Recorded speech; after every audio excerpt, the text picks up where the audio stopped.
এই মহিলাটি কোনো মৃত ব্যক্তির সাথে কথা বললে লোকটি জীবিত হয়ে যেত, আর কোনো ব্যক্তি তার চেহারা দেখলে সাথে সাথে ওই ব্যক্তির কলিজা ফেটে যেত।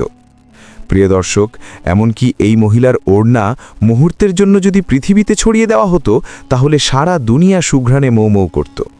এই রূপসী মহিলার একটি হাত যদি সূর্যকে দেখানো হতো, তবে সূর্য তার অস্তিত্বই হারিয়ে ফেলত।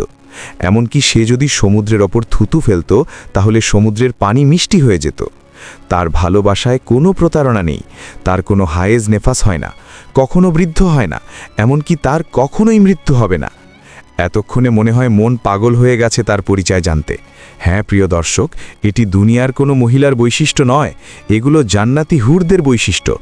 আমরা যদি নেক কাজ করে মরতে পারি, তবে আল্লাহ তাআলা এমন বৈশিষ্ট্যের অধিকারী 1 নয় 2 নয় 70 জন জান্নাতি হুর আমাদের খেদমতের জন্য নিয়োজিত করে দিবেন। এরকম ইসলামিক ভিডিও আরও পেতে চ্যানেলটিকে এখনই সাবস্ক্রাইব করুন।